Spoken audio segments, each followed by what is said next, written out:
Halo Sobat Petani Kekinian, selamat datang di channel Informan 007, tempatnya segala informasi bertani yang keren dan ngakak.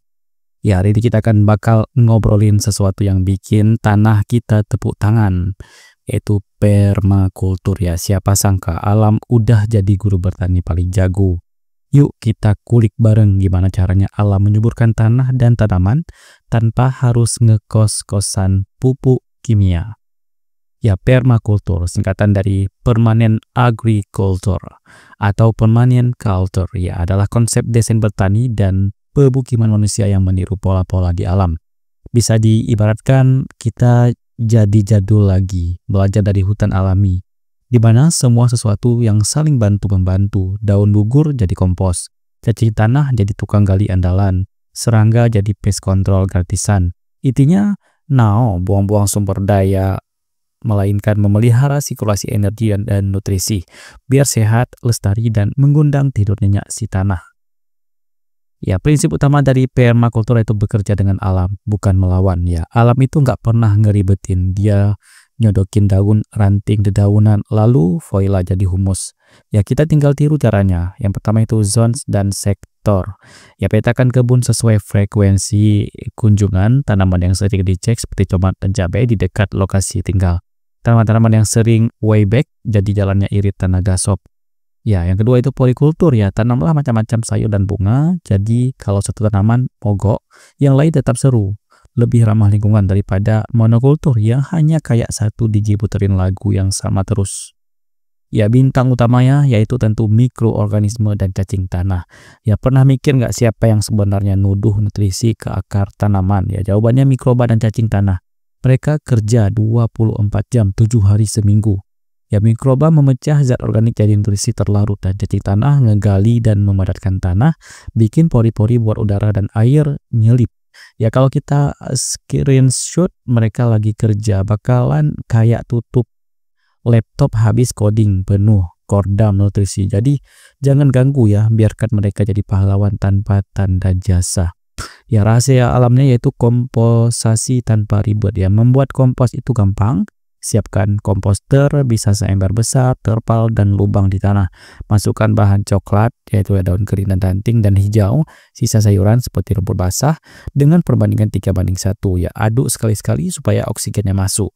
Ya, tunggu hingga 2 hingga 3 bulan, dan ajaib, muncul kompos beraroma tanah hutan yang nikmat.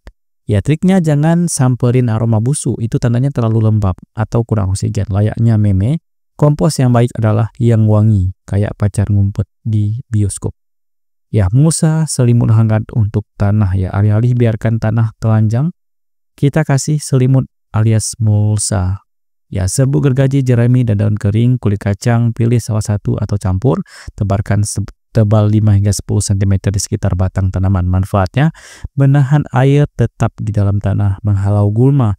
Jadi kalian nggak perlu ngerogoh gerah baju tiap hari, lama-lama terurai. Jadi sumber nutrisi tambahan ya, seperti selimut gebetan, semakin tebal, semakin hangat di hati. Tanahmu. Ya, aliran hidup yang harus diatur yaitu air. Ya, air itu ibarat bumbu rahasia. Alam punya triknya sendiri. Soal sparit, memanjang di kontur tanah dan menahan air hujan. Rainwater harvesting yaitu tampung air atap lalu salurkan ke kebun, dan hagikultur, tumpukan kayu lapuk yang menyerap dan melepas air perlahan. Ya, berkat cara-cara ini kebunmu nggak gampang kering saat kemarau ya, nggak ada lagi adegan kebun layu sambil teriak, tolong beri aku hujan. Ya, keanekaragaman hayati yang merupakan sumber kekuatannya hutan alami itu keren. Karena ratusan spesies hidup berdampingan di kebun permakultur. Tanam bunga, pengundang lebah. Sisipkan tanaman penarik hama alami seperti marigold dan borek.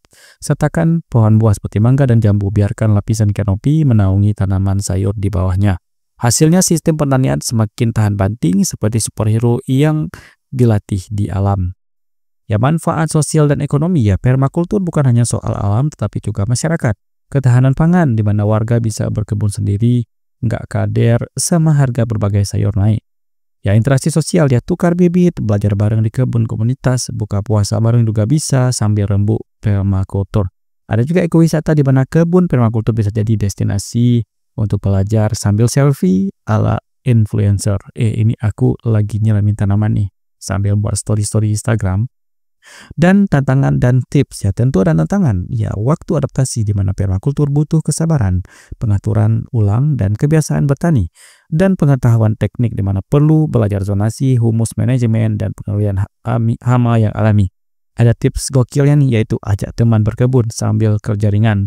Ya catat setiap kegiatan di jurnal kebun buat bahan konten. Dan jangan takut bereksperimen. Gagal itu wajar, kayak upload video yang nggak viral masih bisa diperbaiki. Ya, sebagai penutup, jadilah agen alam sejati ya sobat petani kekinian. Permakultur mengajarkan satu hal penting, yaitu kita bukan bos alam, tapi partner yang saling support. Dengan meniru pola alam, kita dapat kebun yang subur, hasil panen yang melimpah, dan bumi senang tersenyum. Ya, siap jadi agen alam sejati. Jangan lupa tekan like, subscribe, dan bunyikan loncengnya supaya nggak ketinggalan aksi bertani gokil berikutnya di Informan 007. Tanamlah kebaikan, padanlah kebahagiaan, dan sampai jumpa di video selanjutnya Sobat Tani Kekinian.